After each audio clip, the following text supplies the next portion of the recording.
my pleasure to speak on this topic because I think those of us who have more than one child, those sibling relationships can get a little bit hectic and stressful over time.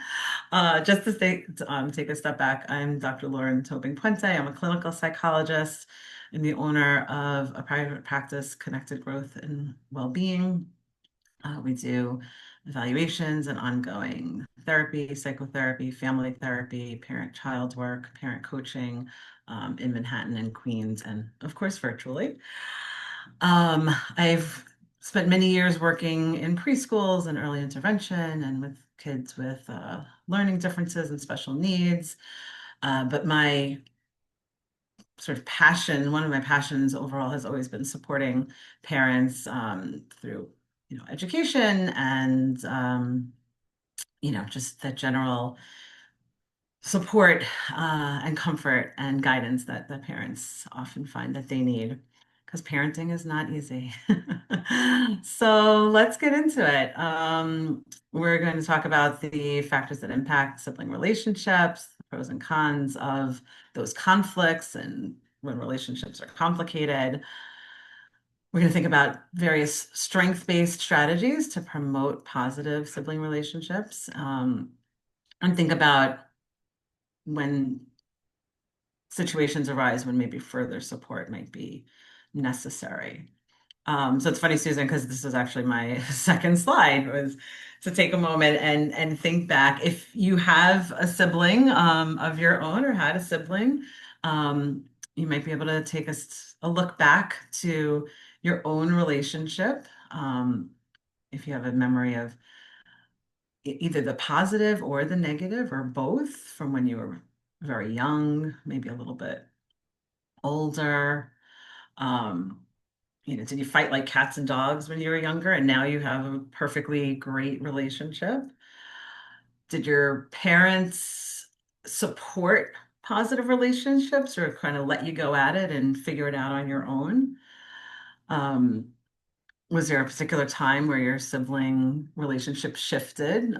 For me, myself, I have a sister who's 2 years younger. It was when we went to college, things sort of shifted. The dynamic at home certainly shifted. Um, we've got closer in the years since. Um, and when I think about families, I always think about how our own experiences being parented, being children ourselves, impact how we parent. Just for reference, I have two girls who are probably older than a lot of the parents in this group own children. They're teenagers, early teenagers, but I remember their earlier years well. And of course, maybe you were an only child and don't really have that firsthand experience, and maybe you have multiple children of your own, so it feels a little different and hard to navigate. So these are just a few common conflicts that we see. Often when the new baby arises and the only child becomes the older sibling, the big sister, the big brother, that can be a very big adjustment. Um, as they get older, the grabbing, the fighting over toys, arguing who gets certain snacks, who gets things first, who gets to sit with mommy or daddy at the dinner table, all of those things. And they could be really small or they could be a little bit bigger. There's conflicts over power imbalances. Sometimes the little one really wants to do everything that the bigger one does, and they can't for all of the reasons that they can't. And a lot of conflicts, at the heart of them are fighting for parents' attention. What else do you want to put anything in the chat? Anything else that you see kind of coming up frequently within your own families, or maybe something that you hear about? I left those two lines at the bottom. I'm not going to type it in, but just knowing that these are far from the be all end all of the conflicts that we see. I'm having trouble seeing the chat. It popped up and then it went away. Or you can feel free to unmute as well if you'd like. It was just excited to learn all about the adjustment Uh, because oh, Anna is expecting another child. mhm. And then Leah Exciting. said Yes. fairness. one sibling gets something different than the other. I think fairness. Yeah. That comes up a lot. And I think sometimes to the parent, it seems like both options were equal. Why, you know, but why one sibling feels that it's unfair, it's that the other option was better, or maybe they just got it first and it's hard to like give the things at the same time. Absolutely. Absolutely. All right.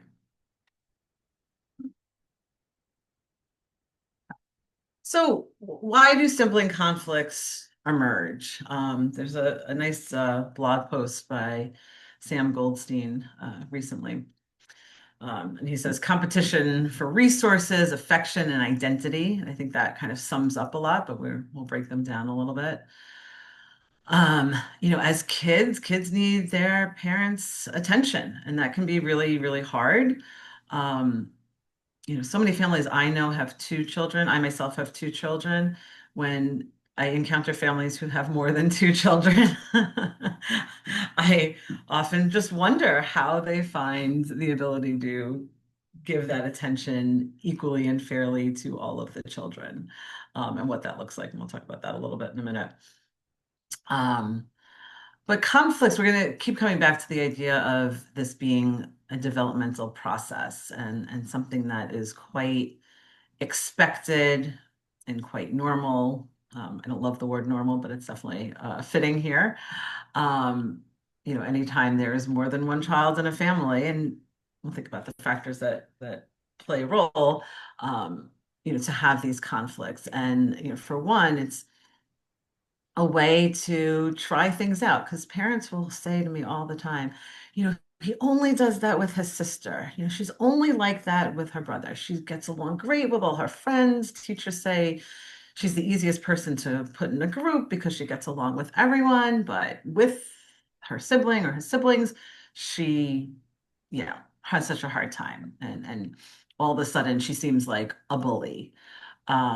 She's always kind of throwing her power around as the big sister, or sometimes it's the younger the younger child who's trying to exact their power in various ways in the family.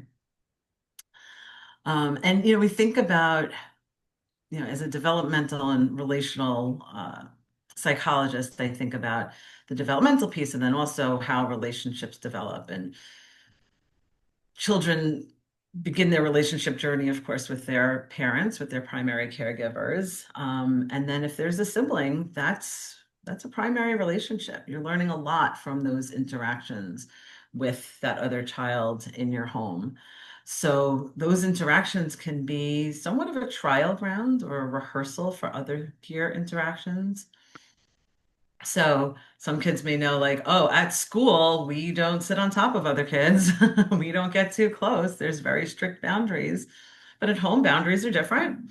And you may sort of try out some behaviors that you would never do in the community, at a birthday party, at a school function.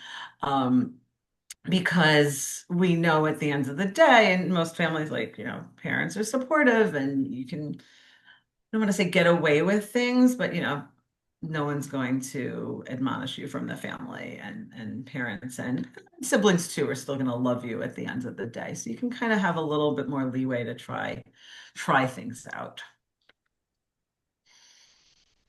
So going back to why these emerge, it really supports their social emotional development in so many ways.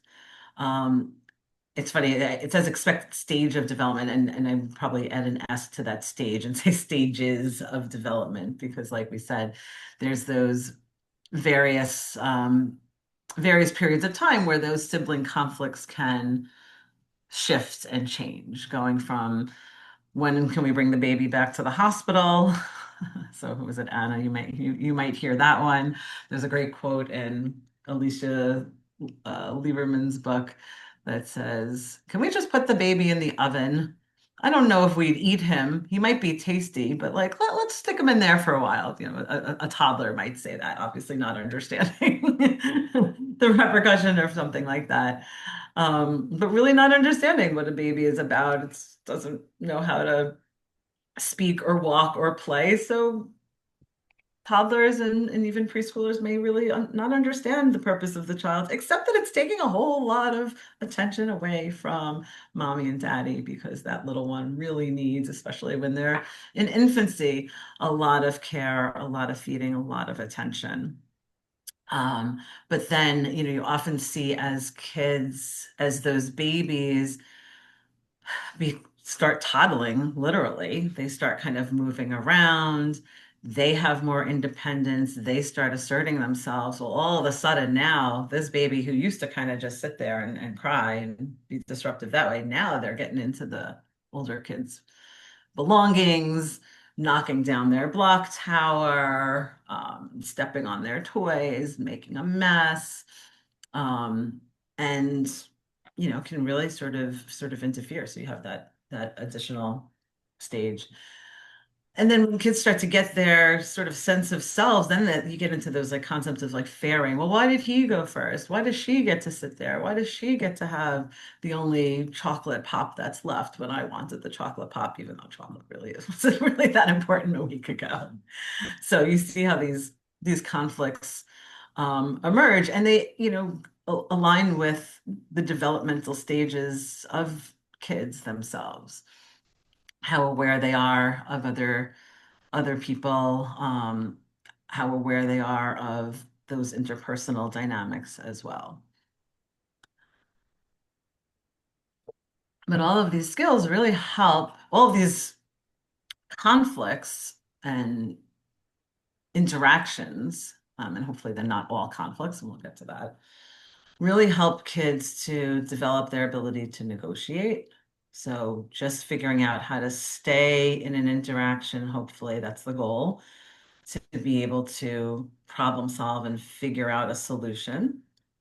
Really important. And again, that's something that they are trying out. That's on the positive side, so that hopefully they can carry that over to their preschool class, to their after school class, to the community, to other kids. Um, most of the times pretty kids can be pretty attuned, siblings can be pretty attuned to one another because they do spend so much time together. So young kids, aren't born with empathy. You develop empathy over time, and you're likely to develop that empathy a little bit more smoothly when you have that other child present often and sort of seeing their emotions and seeing how they react to certain things. Um, Helps to, opportunities for emotional regulation. Again, and you may see, for the school providers here, um, the kids in the class that are good negotiators and good at sort of calming themselves, versus kids, oh yeah, that child's an only child. They're not used to having other kids in their space. They're not used to have other kids, again, fighting for the favorite book or the favorite chair or what have you. There's definitely a difference. I just had my own memory of something in college where I was friends with someone who was an only child, and I realized, oh, that's why they always expect things to go their way when we started living together in a group. Um, but yeah, again, conflict resolution, it helps develop that assertiveness. We want kids to be able to assert themselves, know what they want, and be able to express it and explain it. Um, we don't want people to be overly assertive and not think of others, but again, it's an opportunity for kids to develop that sense of assertiveness and speaking up for themselves. And then there's that perspective taking, which is harder. Empathy and perspective taking are developmental capacities that develop over time. We often tend to, well, maybe not we often, but you definitely see people out there who, a 2 or 3 year old might, hit anybody, hit their friends, hit their brother, hit their whoever. And the parent or caregiver says, how would you feel if that happened to you? Sort of assuming that that child has the ability to take perspective. But 2 and 3 year olds don't necessarily have that, or if they do, it's sort of on a very basic level. They're not really understanding from that empathic piece about how that other person feels. They're pretty much in their own bodies and sort of self-centered at that stage, which is again very understandable, but can make sibling relationships a little bit difficult. So here are some of the factors that impact those relationships. The differences in age. So, my kids are only 19 months apart. So, there's sort of a pro and a con when they're closer together in age. They may have similar interests and be able to play with the same toys, and there's more opportunities for them to kind of have some common ground. But because they have the same interests, the same things may really be really important to them, and then they may kind of fight and argue over those things. Um, but if you have a 6-year-old and a 2-year-old, the 6-year-old's understanding of the 2-year-old is certainly different than the 2-year-old's understanding of the 6-year-old. And kind of navigating and explaining to those kids about their relationship and about the things that happen is going to be different for the 6-year-old versus the 2-year-old. You can't really have exactly the same conversation with both kids.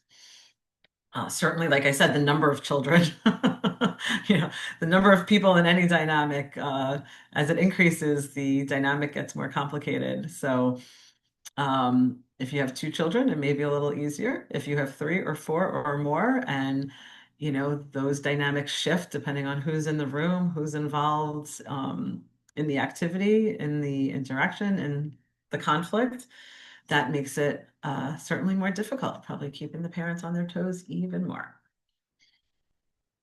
Um, and I think a lot about the developmental profiles of the kids, and any differences that are happening within them. So even if kids might be closer in age, but one child is delayed in their speech and language, that may impact their ability to negotiate with each other if one child has trouble um, expressing themselves verbally. Um, I feel like I have this somewhere else. I'm just pausing in terms of where I want to say the next couple of things. But um, kids who may, from their motor skills, may not be as well developed. May be harder to keep up in the playground, feeling like the other child, especially if it's the older child who has more developmental challenges. It can create an interesting dynamic when the younger child um, feels like they are able to do more things, or more capable. I definitely have worked with some kids where the younger sibling says about the older sibling who has special needs, like, oh, they're like a baby, or no, it's my big sister, but it's really my baby sister, and hard to sort of negotiate. And that obviously affects their relationship and the types of the things that they do together, but just the way the kids think about each other, can be interesting and different, and I think uh, means that parents have to sort of be thoughtful about those differences. Um, if kids have very sort of numerous difficulties and have a lot of different support, maybe they have therapists coming to the house. Um, Oftentimes, the other sibling, the sibling who have less needs or more neurotypical, um, I've often seen that sort of jealousy that peaks up, like, oh, why don't all the special people with their special bags of toys come to play with me? Why are they always coming to play with the other one? And then, they try to like sort of get in there and how to sort of support that dynamic is always interesting. Something definitely to think about. And even if it's not as well defined, oh, this, child has special needs, all kids develop differently, and all kids are going to have some strengths and some challenges, and that certainly impacts the way that they interact with each other. Of course, family history, family cultural background, you know, parenting itself, all stems from the history of how we were parented. Some parents I work with say, oh, I'm very lax with my children because my parents were really hard on me and had a lot of rules and didn't have any room for error. So I'm very lax. So I kind of let the kids do their thing and, they'll figure it out. Um, and sometimes the opposite is true. And sometimes people say, well, I want to do everything the way my parents did it because I thought that was great. But that was a whole nother generation in time, and times continue to change. Um, I don't have in here in terms of like just, our environments, how that impacts the relationships that kids have, that there's 100 devices in many houses, that the TV screens are so big. Um, if you are thinking back to your own childhood, you might remember a lot of unstructured play with your sibling. There was a lot of time for that. Not always as much time these days. Kids tend to do a lot of things after school, a lot of structured activities. They may be more likely to have, babysitters. There's more families that have two parents working, not as many stay-at-home parents. So there's a difference in terms of who's caretaking for the children as well. Um, Again, and then that parenting style, and how much people are on the same page or not. So those kids, they're always at it when it's on the weekends, when it's the four of us or the five of us. But during the week when the babysitter is here most of the time, oh, they are so different. They have it all together. they don't um they don't have any issues at all. So it depends. Again, different caregivers, different styles, different expectations, different ways of approaching things is all really important. Um, and again, I think it's important to think about as parents how available they are, not just to make the dinner and put the children to bed, but sort of like the quality time, the unstructured time with both children, and how to make sure kids are getting the attention that they need. There's no real answer to like it has to be this amount of time, but um, we want to really be thoughtful about that. I didn't mention with age differences, twins can be their own ball of wax. Being often very close. Oh, it depends also on genders and interests and things like that. But twins can have their own different flavor, often be really close, and then at the same time be at each other's throats often, and maybe not. Maybe you don't see as much conflict because they sort of have that twin thing, or at least when they're younger. Any thoughts or questions so far? Just something in the chat. Yeah. And Zia says, still have struggles. And I think, important to think about that the struggles are valid. And I don't expect that coming out of this, in the next couple of months, everyone's like, yep, solved all those issues. And that's okay. I think that's part of like the normalizing of this. Um, you know, it's managing those sibling relationships. Hopefully it doesn't feel like a struggle all day, every day. But it's an aspect of parenting that is something that, needs attention. And what I'm hoping from this presentation is that maybe the stress that the adults feel kind of decreases a little bit. Um, because we're sort of understanding the normalcy of it and not getting as worked up. I think we've kind of covered a lot of these. When kids do have differences, it talks to parents a lot about just understanding, helping kids understand that everybody has different kinds of brains. Everyone has their own strengths and challenges. And even within the developmental differences, they're just personality differences, who is how kids are just kind of born and wired, their temperaments. I think, temperament, personality, and developmental factors all kind of like weave into each other. But some kids are slower to react. They're just more easygoing. Or they're easygoing to a point, and then all of a sudden it's very overwhelming for them. some kids are really fast paced and just need things to happen quickly. And when you're trying to do something, the other child is just a little slower, not necessarily in a bad way, but that could lead to conflict. Hey, we're not doing this quick enough. So and so's too slow. Why don't you move faster? And no one's right or wrong, just people are different.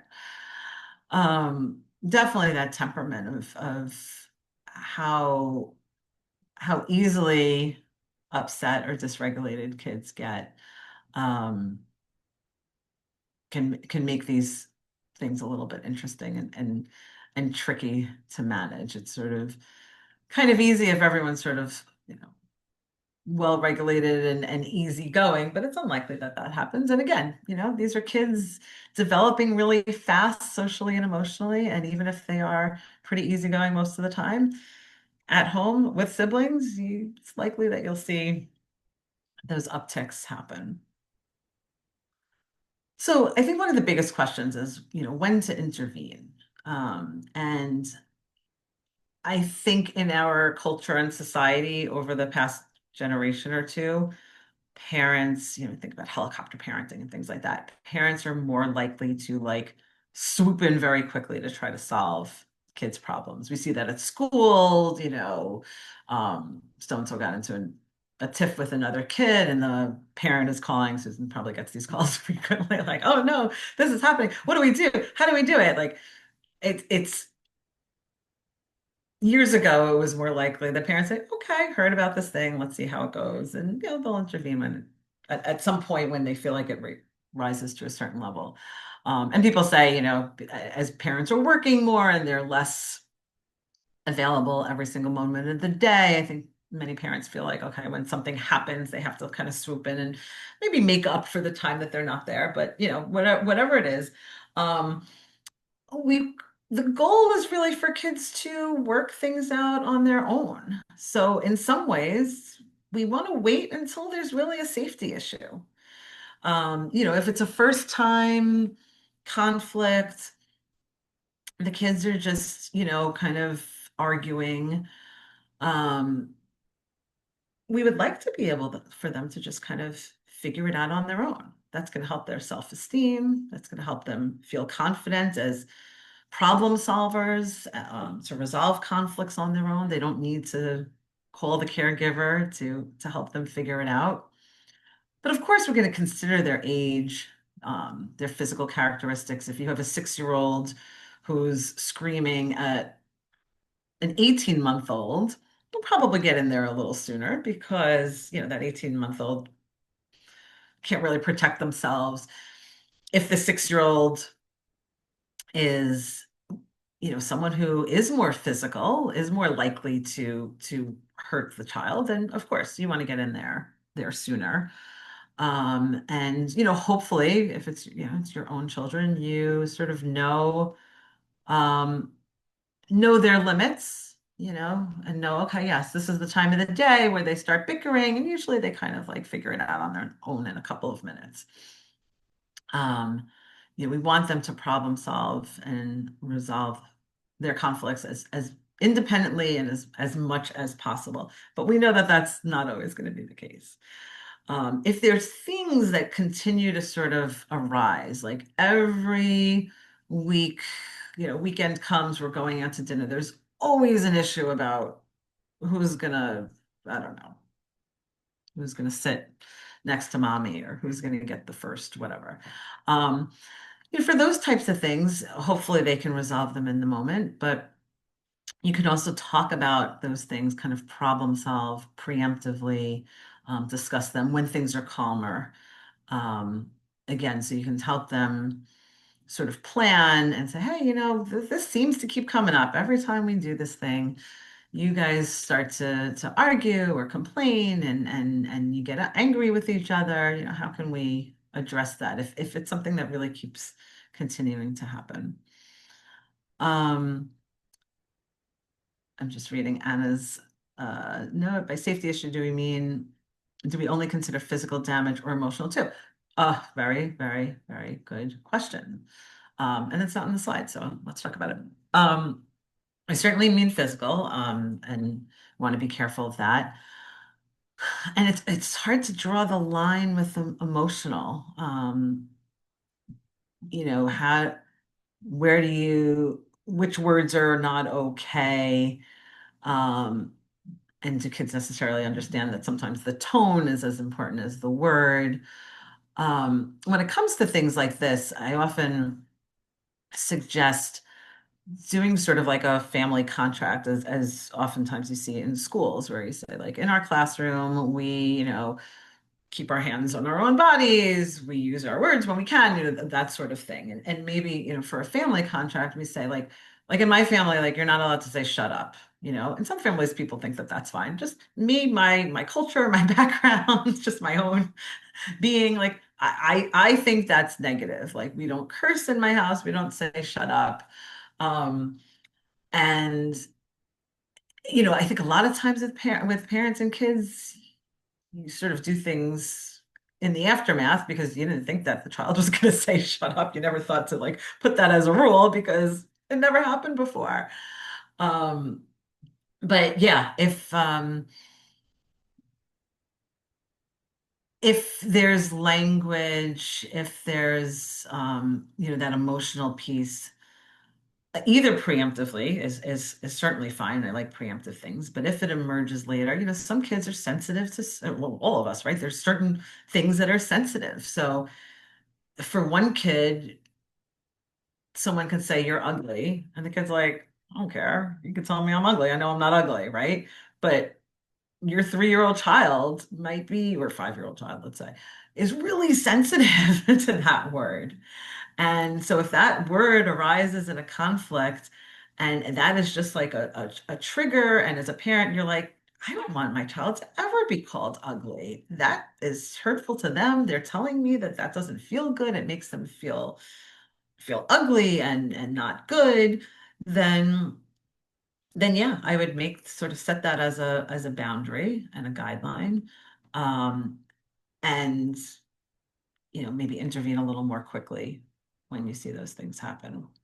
Because we do. I mean, this is all in the interest of helping the children develop in a positive way, socially and emotionally, and to keep your family sort of sane. So I think one of the challenges that parents have is it's really hard to hear our kids in conflict, be upset, be dysregulated.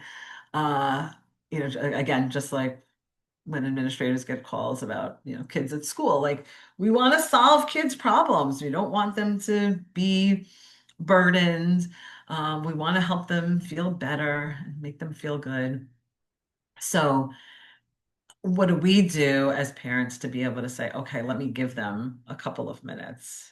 Let me step aside and help them, because, help them figure it out themselves.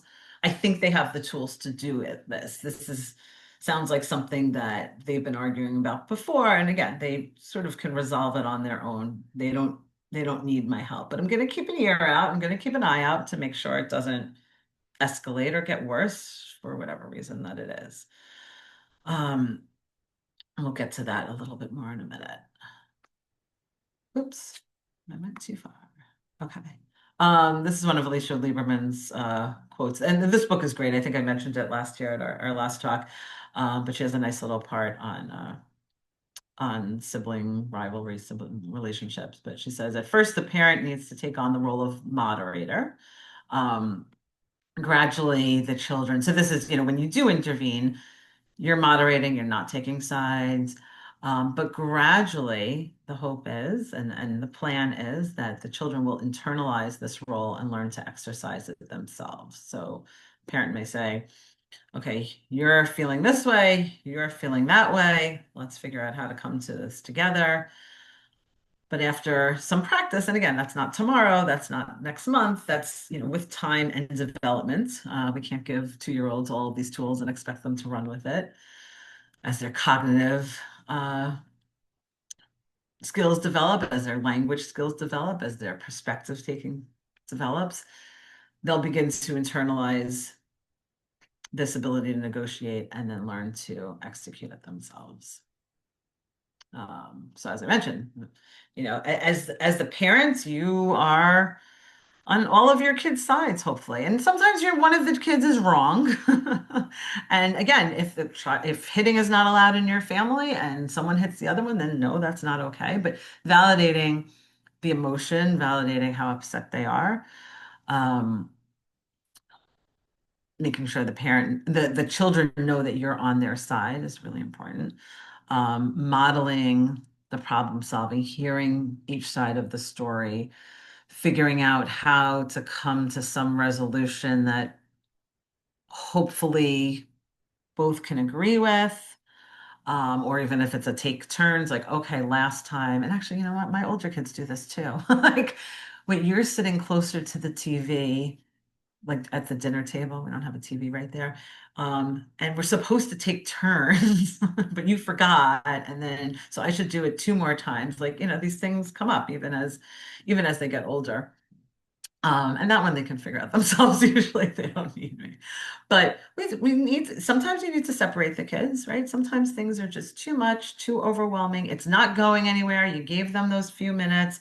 It's only getting worse. Someone is crying, someone is screaming, or, again, your child and you know that this is not going to end well. And, we don't want to wait until it really blows up, or of course somebody gets hurt or anything like that. Because last time this scenario happened, it really became a much bigger issue. Hopefully you have enough space um, to separate the kids and still supervise them if needed. Obviously, for the younger the child, you want to be able to keep an eye on them and make sure that they are okay. Um, and of course, this is all based on, their developmental levels. Like if the 5-year-old or the 6-year-old is able to, you know, they've already had that routine of like when they get upset, they go to their room to do some breathing, to take a break, and that's something that's like in the routine, then sure, but we don't tell the 18-month-old or the 2-year-old or the 2.5-year-old to do that if they've never done that before. They're not comfortable with that. The ways that we're talking to kids is going to be different based on their developmental level. So something no matter what I'm talking about, one of my themes is often it's not just what you do in the moment and how you solve the issue there in front of you, but it's all of the behind the scenes strategies, all of the preemptive building blocks and developmental pieces that are going to help kids develop these skills so that you don't have to be so that doesn't escalate too much and you don't have to intervene. So developing those self-regulation skills, being able to calm down on your own.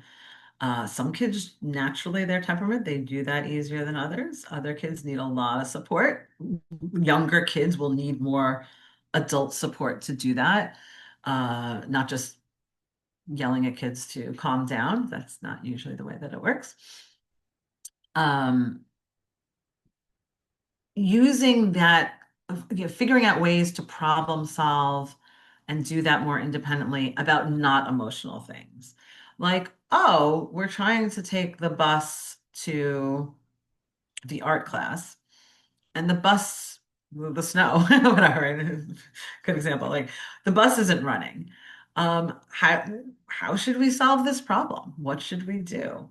Um, just helping kids think outside the box, create their own solutions and ideas to things outside of the sibling relationship, outside of really emotional circumstances. Like, oh, we went to the ice cream shop and they don't have my favorite ice cream.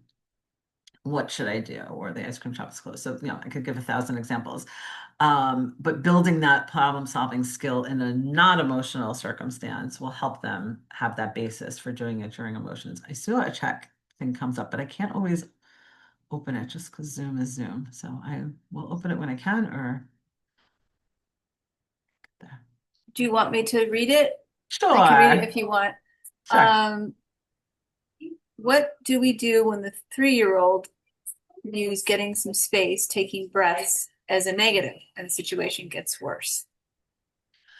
So if the 3-year-old views that as a negative thing, and that's a tricky one because I think we uh it's the way we phrase the taking a break. A generation ago or two generations ago, it was much more about timeouts. Now there's not as much thinking about having like a timeout where you're not um, not paying any attention and really kind of like ignoring a child. Because again, kids who, especially 3-year-olds, right, like they may not be able to calm down on their own. So being separated feels really, really hurtful and feels like they're not able to, like mom or dad are kind of dismissing me and leaving me out here on my own, and that can be really hard.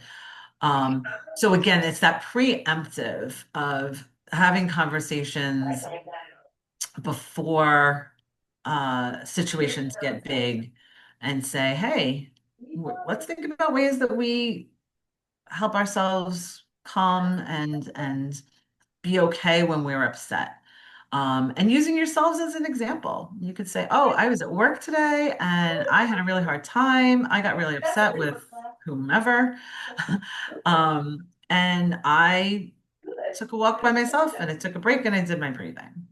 So you're kind of like normalizing it and talking about it outside of these negative situations. I think if the child sees it as a punishment, I would kind of think about how in those moments you're phrasing it. A lot of that has to do with our own demeanor and well-being. So if we yell at a child and say, "Get away from here, get out of here, you need to go to your room and breathe," the child is going to feel find it as a negative experience. Much different. And it's hard, right? Because in the moment, as a parent, you're like, oh my gosh, these kids are fighting. We have to do X, Y, and Z. We don't have time for this. This is like hurting my brain. This is stressful.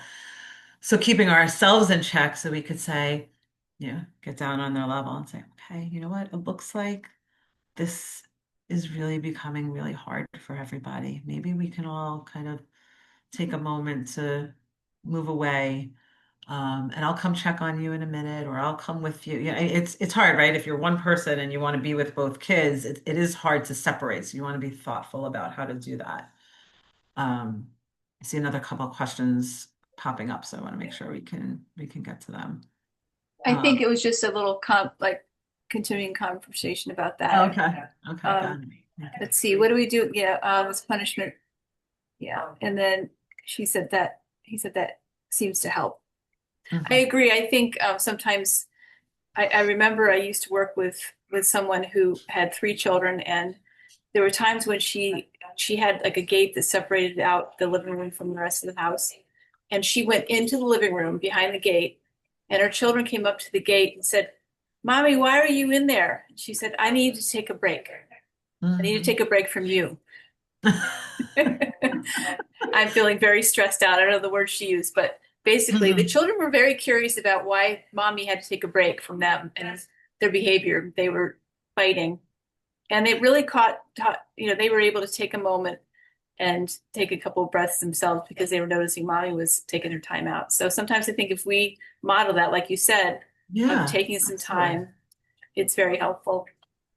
100%. And then, I think the aftermath of the, postvention piece of that is important too, because when you are stressed out, you may say things or not say it in the best of ways, and you could say, just wanted to like debrief with you and say, that it might have been weird that I was behind the gate, but it really helped me to just take a few steps away. I was still hearing you and listening to what was happening. I didn't like leave the house. Um, but that really, those couple of moments helped me to calm down so that then we can move on to do everything. And yeah, sometimes when you guys are yelling, or sometimes when whatever the behavior was, whatever was triggering to the parent, it's a lot for me. And I'm careful with the language of not like, it's because of you. We don't want to blame kids because, listen, maybe another parent or another caregiver doesn't get triggered by that word or that voice or that, so this is all happening in the context of a relationship. And I think modeling and then also owning our own, um, hey, that thing really bugs me. Can you try to stop, or else I'm gonna probably, move away for a little bit because that's really hard for me to sit with. I know we have a few more slides, and I want to have a little bit of time for questions, so I just want to get through them a bit. Um, when we think about that perspective taking, it's that supportive scaffolding. And that could spend a long time thinking about that, but that's like, look at his face. I see him tearing. I think I think what you're doing is making him sad, making him cry, rather than saying, how would you feel if if your toy was taken away? That's very abstract. That's very much for young kids, not something they can envision, especially if they're dysregulated or upset. And that perspective taking, sorry, talking about preemptively, but thinking about that outside of the challenging circumstances. So I think about it all the time, like you're at the supermarket and there's a crying toddler in the line next to you, and you say, "Oh, I wonder how that child is feeling."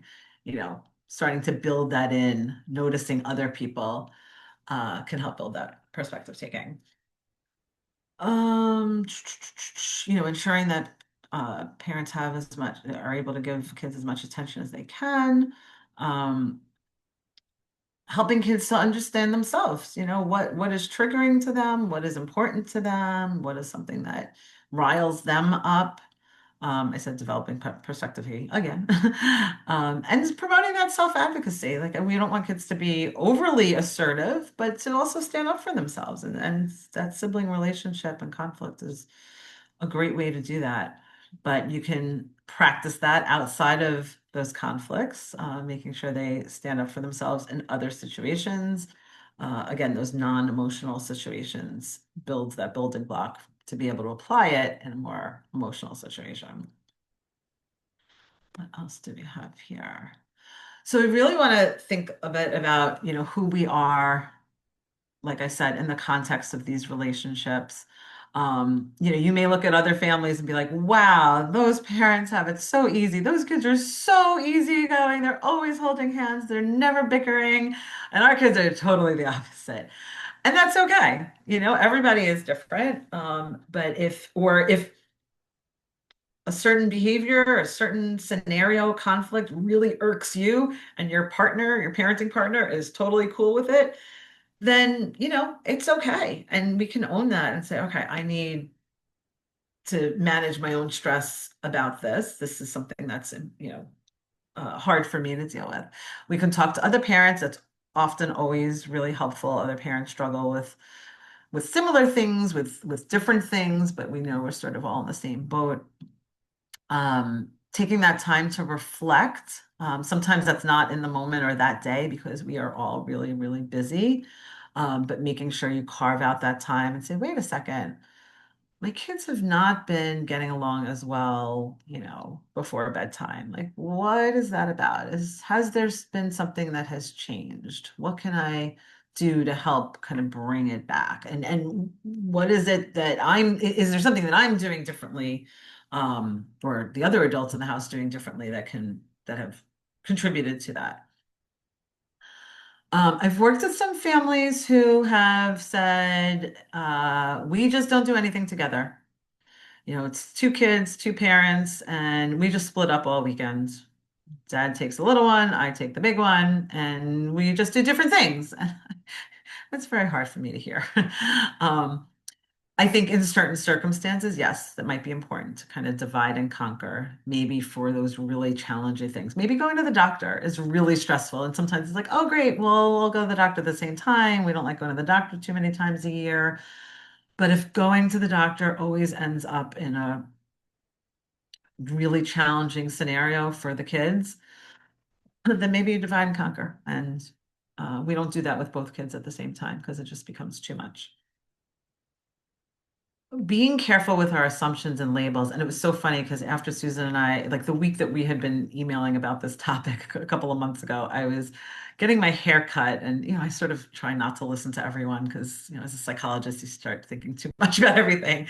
But this woman I don't know who she was, came rambling on and said to her hairdresser or whatever, I said, "My daughter is just such a monster to my son. She's always telling him I will never love you." And I kind of cringed. I have no idea who her kids were or how old they are. I got the sense they were kind of little.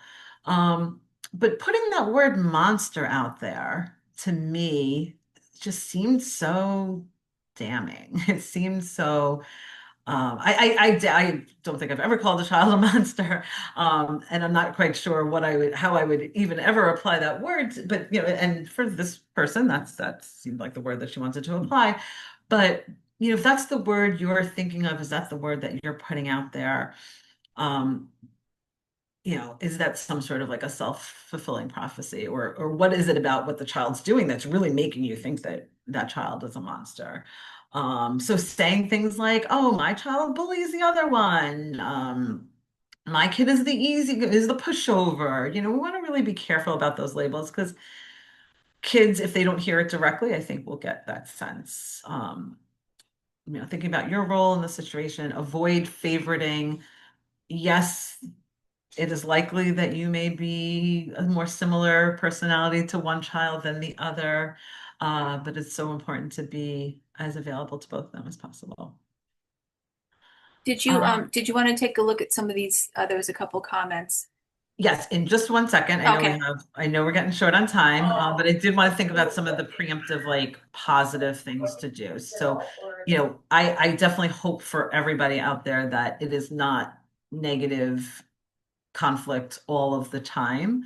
And again, depending on personalities and ages and all of those things. But I think even saying to the kids and validating, like, "Oh, you guys really both love the whatever," highlighting to them that, you guys have some things in common. Reflect on that, validate that for them. And in sometimes, if you're finding like, "Oh, we're getting into a rut, it's been January, we're stuck in the house too long," um, maybe arranging for times that are more likely to build those positive interactions, the negative. I left these slides in here. A lot of these slides are actually taken from the talk I did last year, in terms of mindfulness and self-regulation. I didn't think we were going to have enough time for them, but I thought they were still worthy of attention, and so it's in there. And I'm going to send you guys the slides so you have these. Um, and, if it gets really rough and you feel like it's just not working for everybody, there is support out there. There's coaching, there's consultation for parents. And sometimes it's more on a family psychotherapy level as well. All right, I'll leave these take-home messages up there, but let's take a look at the chat. Actually, Susan, if you want to, oh, Could I just add one more thing? of course. Um, that I think it's also really important that you don't speak ill of each other you don't speak ill of another child to another child or Mhm. to the parent. I think that's good for lifelong modeling for children because when they get to be adults, if you're talking ill about one of the older children, like an adult child to someone in the family, it creates bad relationships, and I think it leads to more problems down the road. So I just wanted to add that as well. Sure, absolutely. I mean, it's funny, like the thing from the haircut. I don't remember who the lady was. I probably wasn't even looking at her. I just heard it. But if I ever see her again, or if I knew who it was, I would still think, "Oh, this is the lady who either hates, really dislikes her daughter, or has this very negative emotion about her daughter." And that's really not fair to the daughter. It's probably not fair to the mom either. But I some people are less careful with their words and how they use them. But kids are really aware, even if they don't understand the words, they understand the tone as well. I So think if we tell them that was triggering to us too much for them, it will make them feel the need to hide bigger emotions from us because we won't be able to handle them. it's a really good question. And we don't want that. We want them to share and not feel like they have to, mask or hide things. Um, it's kind of a fine line. And maybe it's in the moment it was hard, like, I mean, it's not okay for you to hit me when you're upset. And if you hit me, it may get me so upset that I need to take a break. Um, but let's talk about that, and I think it's that postvention, that debriefing, that's important. And I encourage parents for so many things to take those opportunities to kind of correct and debrief, because we all make mistakes. I mean, yeah, I mean, I try not to yell at my kids, but I certainly have.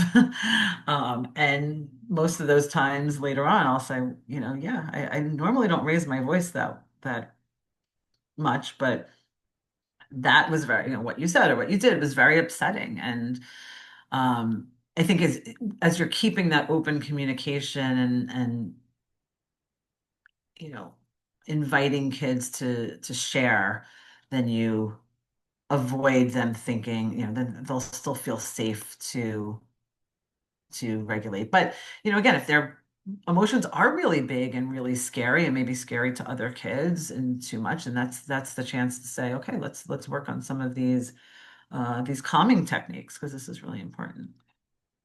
I see the response there. I think the goal is not saying that we can't handle the emotions, but rather saying sometimes we need to take a break to calm down. And again, that's good modeling, right? Because then they may be able to use that in other times too, with other kids, siblings, and what have you. So thanks for the heart on that.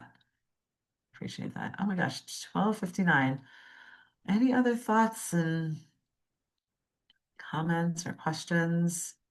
Some of my So favorite. if a family feels that they're walking on eggshells around one child or the situation, that it's probably good to reach out for a little extra help. Yeah, and thankfully nowadays, I think in our society, we're a lot more open to parents. A lot more parents reach out to me just as parents than they used to. It used to, 15, 20 years ago, it was like, oh, my child has a problem. Can you fix my child, or can you give him the skills?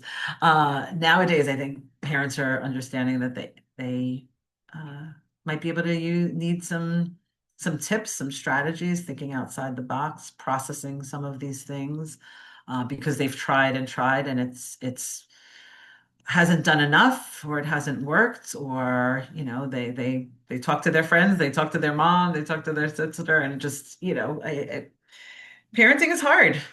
Relationships are hard, and parents often have their own reasons, their own histories, whether it's parents parenting or not, that these things can get tricky about.